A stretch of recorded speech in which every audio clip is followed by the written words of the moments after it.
29শে জুলাই 2019 সালে কলকাতার বাসিন্দা পূজা সিংহ ইভেন্ট ম্যানেজমেন্টের কাজে ব্যাঙ্গালোর আসেন, কিন্তু পরের দিনই তিনি রহস্যজনকভাবে নিখোঁজ হয়ে যান। মিসিং রিপোর্ট দায়ের হওয়ার পর পূজার সন্ধান শুরু হয় এবং পুলিশ এমন একটি তথ্য উদ্ঘাটন করেন যা শুনে সবাই হতবাক হয়ে যায়। তদন্তে জানা যায় যে পূজা একটি বোকামি করেছিলেন। পূজার নিখোঁজ হওয়ার কারণ সেই বোকামিই ছিল। যে ভুলটি পূজা করেছিলেন আমরা প্রায়ই সেই ভুলটি করে থাকি। তাহলে পূজার ভুল কি ছিল এবং পূজার সাথে কি ঘটেছিল বিস্তারিতভাবে জানুন এই ভিডিওটিতে। পুরো গল্পটি জানলে আপনি অবাক হয়ে যাবেন। পূজার এই গল্প থেকে আমরা সবাই একটি জীবন বদলানোর মতো শিক্ষা পাবো, তাই ভিডিওটি শেষ পর্যন্ত দেখবার অনুরোধ রইল। গল্পটি শুরু করবার আগে চ্যানেলটি সাবস্ক্রাইব করে বেল আইকন চাপুন। তাহলে চলুন গল্পটি শুরু করা যাক। যেটা আমরা সবার প্রথমেই বলেছি, গল্পটি একটি পূজা সিংহ নামের মহিলার। পূজা কলকাতার বাসিন্দা ছিলেন। তার বয়স ছিল 32 বছর। কয়েক বছর আগে পূজা মডেল হিসাবে কাজ করতেন। পরে তিনি ইভেন্ট ম্যানেজার হিসেবে কাজ শুরু করেন। পূজার 7 বছর আগে বিয়ে হয়েছিল এবং তিনি তার স্বামীর সাথে কলকাতাতেই থাকতেন। 29শে জুলাই 2019 তারিখে পূজাকে কাজের জন্য বেঙ্গালুরু যেতে হয়। প্রোগ্রামটি বেঙ্গালুরুর পারাপানার আগ্রাহনা নামক একটি স্থানের একটি হোটেলে হবার কথা ছিল। নির্ধারিত সময়সূচি অনুযায়ী 29 তারিখে পূজা কলকাতা বিমানবন্দর থেকে ফ্লাইট নিয়ে বেঙ্গালুরুর কেম্পাগৌড়া আন্তর্জাতিক বিমানবন্দরে পৌঁছান এবং এখান থেকে একটি ওলা ট্যাক্সি বুক করে হোটেলে যান। যখন পূজা বিমানবন্দর থেকে হোটেলে যাচ্ছিলেন তখন ওলা ড্রাইভারের সাথে পূজার সামান্য কথা হয়। এই সময় ড্রাইভারের আচরণ পূজার ভালো লাগে এবং তারা কথা বলতে বলতে হোটেলে পৌঁছান। পূজা গাড়ি থেকে নেমে হোটেলের ভেতরে যাওয়ার আগে ড্রাইভারকে বলেন যদি সম্ভব হয় তাহলে 31শে জুলাই সকাল 4টেই তাকে হোটেল থেকে পিক করে নিতে, কারণ সকালে তার কলকাতার ফ্লাইট রয়েছে। 1200 টাকায় চুক্তি হওয়ার পর ড্রাইভার সম্মতি দেয় এবং সেখান থেকে চলে যায়। এরপর 31শে জুলাই 4:45 পূজা তার স্বামীকে টেক্সট মেসেজের মাধ্যমে জানান যে সে নির্ধারিত সময়ে কলকাতায় পৌঁছে যাবেন। পূজার স্বামী কলকাতায় পূজার অপেক্ষা করতে থাকেন, কিন্তু পূজা আসেন না। সন্ধ্যা হয়ে যায়, কিন্তু পূজার কোনো খোঁজ পাওয়া যায় না। পূজার স্বামী কাছের বন্ধু ও আত্মীয়দের ফোন করেন, কিন্তু কোনোখান থেকে পূজার কোনো খোঁজ পাওয়া যায় না। পূজার কাছে 2টি মোবাইল ছিল, কিন্তু উভয়ই সুইচ অফ দেখাচ্ছিল। এর ফলে পূজার পরিবারের উদ্বেগ আরও বেড়ে যায়। তারা পূজার খোঁজে ব্যস্ত ছিলেন। তখনই পূজার একটি মেসেজ আসে। মেসেজে লেখা ছিল, আমি হায়দ্রাবাদে আছি, জরুরি কাজের জন্য কিছু টাকার দরকার। একটি অন্য মেসেজের মাধ্যমে পূজা তার স্বামীর কাছে জরুরি ভিত্তিতে 5 লক্ষ টাকার দাবি করেন। এই মেসেজ দেখে পূজার স্বামী তৎক্ষণাৎ তাকে ফোন করার চেষ্টা করেন, কিন্তু মোবাইলটি এখনও সুইচ অফ ছিল। কিছুক্ষণ অপেক্ষা করার পর তিনি মেসেজ করেন যে যদি তোমার টাকার দরকার হয় তাহলে যত তাড়াতাড়ি সম্ভব আমাকে ফোন করো। এই মেসেজের কোনো উত্তর আসে না এবং মেসেজের আদান প্রদান বন্ধ হয়ে যায়। টাকার দাবি করার মেসেজ দেখে পূজার স্বামী অনিশ্চয়তায় পড়ে যান এবং তৎক্ষণাৎ কলকাতার নিউ টাউন পুলিশ স্টেশনে গিয়ে পূজার নিখোঁজ হওয়ার রিপোর্ট দায়ের করেন। তিনি এই সময় টাকার দাবি করা মেসেজের কথাও উল্লেখ করেন। কলকাতা পুলিশ নিখোঁজ রিপোর্ট দায়ের করলেও কোনো পদক্ষেপ গ্রহণ করে না। অনেক দিন পার হয়ে যায়, কিন্তু পুলিশ পরিবারের সদস্যদের কোনো আপডেট দেয় না। এদিকে কলকাতায় পূজার পরিবার উদ্বেগে থাকাকালীন বেঙ্গালুরু পুলিশ একটি ভিন্ন ঘটনাকে সমাধান করার জন্য পরিশ্রম করছিল। সেখানে ঘটনাটি ছিল 31শে জুলাই 2019 তারিখে কিছু স্থানীয় মানুষ পুলিশকে কেম্পাগৌড়া আন্তর্জাতিক বিমানবন্দরের কম্পাউন্ডে একটি মৃতদেহ পড়ে থাকার কথা জানান। খবর পেয়ে পুলিশের একটি দল ঘটনাস্থলে আসে এবং মৃতদেহের তদন্ত শুরু করে। ক্যাম্পাসে পাওয়া মৃতদেহটি একজন মহিলার ছিল, তবে তার মুখ এতটাই খারাপভাবে পিষে দেওয়া হয়েছিল যে মুখের চেহারা পুরোপুরি বদলে গিয়েছিল এবং তাকে চেনা অসম্ভব হয়ে পড়েছিল। মৃতদেহের পাশে কোনো এমন নথি ছিল না যার মাধ্যমে তার পরিচয় নিশ্চিত করা যায়। মৃতদেহ পাওয়ার পর পুলিশ তার পরিচয় শনাক্ত করার জন্য মৃতদেহের বিবরণ সমস্ত তথ্য থানায় পাঠিয়ে দেয় এবং বিভিন্ন থানায় দায়ের করা নিখোঁজ রিপোর্টও সংগ্রহ করে, যাতে এই রিপোর্টগুলির ভিত্তিতে মৃতদেহের পরিচয় নির্ধারণ করা যায়। কিন্তু কোনোভাবেই মৃতদেহের পরিচয় পাওয়া যায় না। অনেক অপেক্ষার পরও যখন মৃতদেহের পরিচয় শনাক্ত হয় না, তখন পোস্টমর্টমের পর আইনি প্রক্রিয়া মেনে পুলিশের নজরদারিতে সসম্মানে মৃতদেহের অন্ত্যেষ্টিক্রিয়া সম্পন্ন করা হয়। মৃতদেহের পাশে পাওয়া সমস্ত সামগ্রী সংগ্রহ করে রাখা হয়। এছাড়াও অন্ত্যেষ্টিক্রিয়ার আগে মৃতদেহ থেকে উল্কির ছবিও তুলে রাখা হয়। বেঙ্গালুরু পুলিশ মৃতদেহের অন্ত্যেষ্টিক্রিয়া সম্পন্ন করেছিল, তবে এখনও তারা মহিলার পরিবারের সন্ধান পাওয়ার চেষ্টা চালিয়ে যাচ্ছিল। এই প্রচেষ্টার অংশ হিসেবে একটি তদন্ত দল গঠন করা হয় এবং এই মহিলার পরিবারের খোঁজ শুরু হয়। প্রথমে পুলিশ মহিলার শরীরে থাকা উল্কির সাহায্যে তার পরিচয় জানার চেষ্টা করে, কিন্তু অনেক প্রচেষ্টার পরও পুলিশ সফল হয়নি। এরপর পুলিশ মহিলার কাপড়ের মাধ্যমে তার পরিচয় জানার চেষ্টা করে। আসলে পুলিশ মহিলার দেহ থেকে উদ্ধার করা কাপড়ের ব্র্যান্ড সম্বন্ধে জানে এবং এই ব্র্যান্ডের আউটলেটে গিয়ে দেশে গত 2 বছরে সেই সাইজের কাপড় বিক্রয়কারী সমস্ত গ্রাহকের বিস্তারিত তথ্য সংগ্রহ করে। এটি সহজ কাজ ছিল না। এরপর পুলিশ অনেক দিন ধরে এই কাজেই ব্যস্ত থাকে।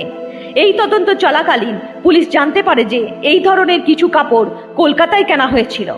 সেই ভিত্তিতেই পুলিশ তদন্ত করতে করতে কলকাতায় পৌঁছে যায়।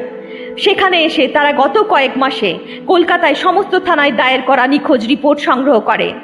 সমস্ত নিখোঁজ রিপোর্ট অধ্যয়ন করার পর নিউ টাউন পুলিশ স্টেশনে দায়ের করা একটি নিখোঁজ রিপোর্টের সঙ্গে বেঙ্গালুরুতে পাওয়া মৃতদেহের চেহারার বেশ মিল পাওয়া যায়। কেসের ফাইল ভালোভাবে চেক করার পর পুলিশ অনুমান করে যে বেঙ্গালুরুতে পাওয়া মৃতদেহটি অন্য কারো নয়, বরং পূজা সিংহেরই হতে পারে, যার নিখোঁজ রিপোর্ট নিউ টাউন পুলিশ স্টেশনে দায়ের করা হয়েছিল। এরপর বেঙ্গালুরু পুলিশ এটা নিশ্চিত করবার জন্য 16 আগস্ট পূজা সিংহের ভাইকে ফোন করেন। ফোন পেয়েই কাউকে না জানিয়ে পূজার ভাই তৎক্ষণাৎ ফ্লাইট ধরে বেঙ্গালুরু চলে যায়। সেখানে পুলিশ তাকে মৃতদেহের কাছ থেকে উদ্ধার করা সমস্ত জিনিসপত্র এবং ছবিগুলি দেখায়। যদিও মৃতদেহের মুখ শনাক্ত করা যায়নি, তবে অন্যান্য সমস্ত জিনিসপত্র দেখে পূজার ভাই নিশ্চিত করেন যে মৃত মহিলা তার বোন পূজা। এরপর পূজার ভাই তৎক্ষণাৎ তার জামাই ও তার বাবাকে ফোন করে সমস্ত বিষয়টি জানান। তারা খবর পাওয়ার পরের দিনই ফ্লাইট ধরে বেঙ্গালুরু চলে আসেন এবং তারাও পূজার পরিচয় নিশ্চিত করেন।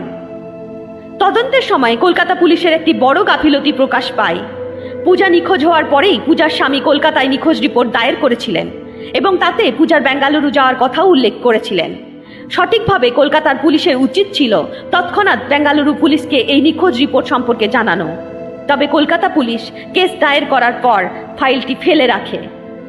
বেঙ্গালুরু পুলিশের কঠোর পরিশ্রমে পূজার পরিবার তার সন্ধান পায়। যাই হোক, পুলিশ এখন নিশ্চিত করেছে যে মৃত মহিলা পূজা সিংহ। এখন সবচেয়ে বড় চ্যালেঞ্জ ছিল এই মহিলার এমন পরিণতি কারা ঘটিয়েছে তা খুঁজে বের করা। পূজার ইমেল অ্যাক্সেস তার স্বামীর কাছেও ছিল।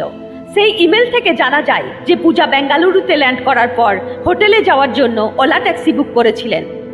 পুলিশ এখন সেই ওলা ট্যাক্সিকে ট্রেস করার চেষ্টা করে এবং জানতে পারে যে পূজা দ্বারা করা বুকিংই সেই ওলা ট্যাক্সির শেষ বুকিং ছিল, অর্থাৎ 1700 দিন ধরে সেই ট্যাক্সি আর বুক হয়নি।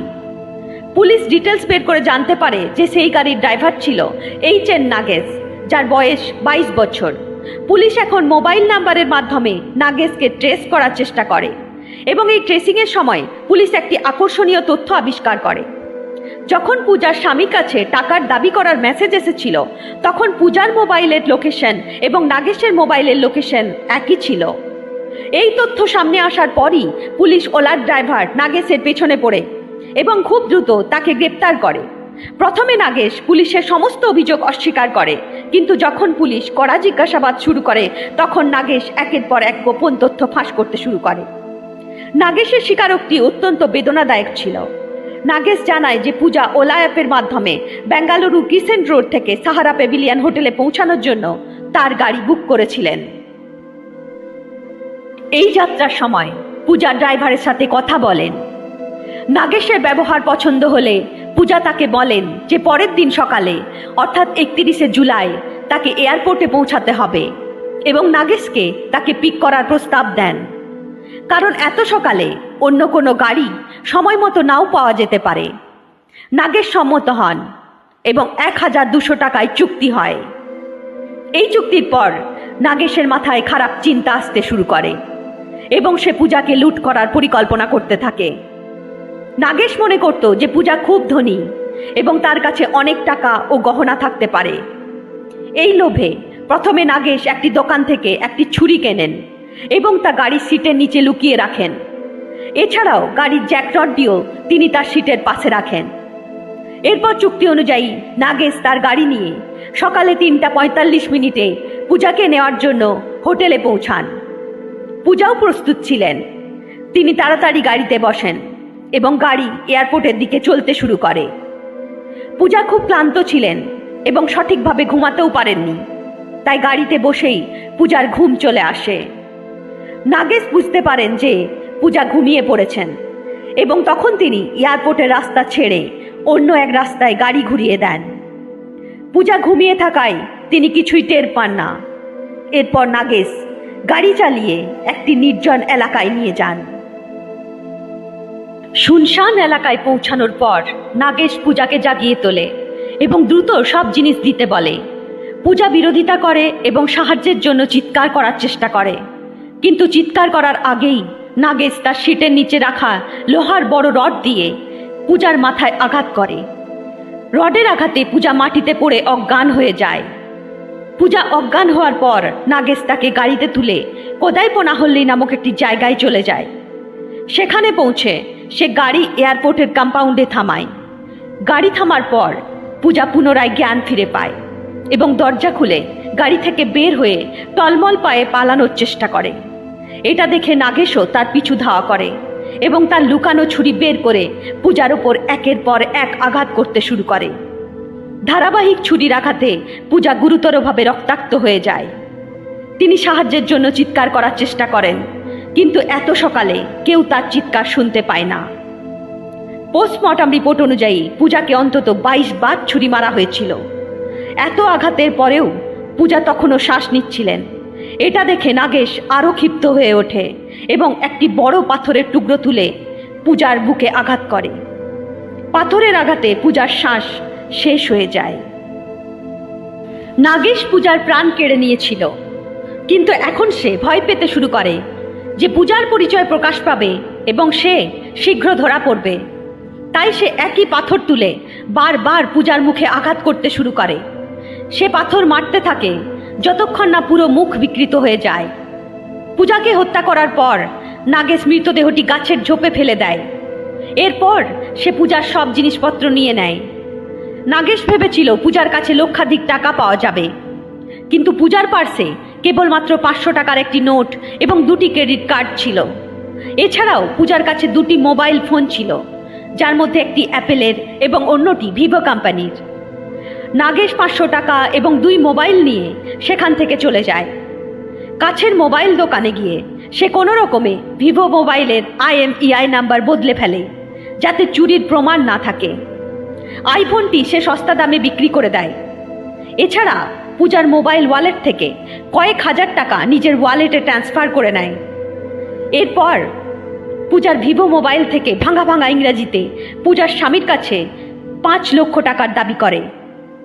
ভাঙা ইংরেজি দেখে পূজার স্বামীর সন্দেহ হয় যে এটি পূজা লেখেনি। এরপর তিনি পুলিশের কাছে গিয়ে নিখোঁজ রিপোর্ট দায়ের করেন। পুলিশের মতে এই ঘটনা এড়ানো যেত যদি পূজা একটু সতর্কতা অবলম্বন করত। আসলে পূজা যখন সকালে ড্রাইভারকে হোটেল থেকে তুলে নেওয়ার কথা বলেছিলেন, তখন এটি ওলা অ্যাপের মাধ্যমে নয়, বরং সরাসরি কথোপকথনের মাধ্যমে হয়েছিল। পুলিশ বলছে যদি পূজা এই গাড়িটি অনলাইন অ্যাপের মাধ্যমে করত, তবে হয়তো নাগেশ এমন কিছু করতে পারত না, কারণ এমন পরিস্থিতিতে ড্রাইভার ধরা পড়ার ঝুঁকি অনেক বেশি থাকে এবং দ্রুত সাহায্য পৌঁছাতে পারে। কিন্তু সকালে দ্রুত গাড়ি না পাওয়ার চিন্তায় এবং কিছু টাকা বাঁচানোর জন্য পূজা ড্রাইভারের সঙ্গে অফ দ্য প্ল্যাটফর্ম চুক্তি করে। এই চুক্তির মূল্য পূজাকে নিজের জীবনের বিনিময়ে দিতে হয়েছে। কার বুকিং অ্যাপ এবং পুলিশের পক্ষ থেকেও সব সময় বলা হয় যে কখনোই অফ দ্য প্ল্যাটফর্ম চুক্তি করবেন না। এতে আপনি কিছু টাকা বাঁচাতে পারলেও আপনার ভাগ্য খারাপ হলে নিরাপত্তার ঝুঁকি হতে পারে এবং আপনার সঙ্গেও খারাপ কিছু হতে পারে। তাই সব সময় সতর্ক থাকুন। বর্তমানে নাগেশের কথা বলতে গেলে এই পুরো ঘটনা প্রকাশের পর তাকে গ্রেপ্তার করে জেলে পাঠানো হয়েছে। বর্তমানে তার বিরুদ্ধে পূজাকে হত্যা, প্রমাণ লোপাট এবং ডাকাতির মতো গুরুতর ধারায় মামলা চলছে। 2021 সালে পুলিশ চার্জশিটও দাখিল করেছে। বর্তমানে নাগেশ জেলের পেছনে শাস্তির অপেক্ষায় রয়েছে। আপনাদের মতে অনলাইন অ্যাপের মাধ্যমে গাড়ি বুকিং করার সময় কী কী সতর্কতা অবলম্বন করা উচিত কমেন্ট বক্সে জানাবেন। ভিডিওটি ভালো লাগলে লাইক করে চ্যানেলটি সাবস্ক্রাইব করবেন। ভালো থাকবেন। জয় শ্রীকৃষ্ণ।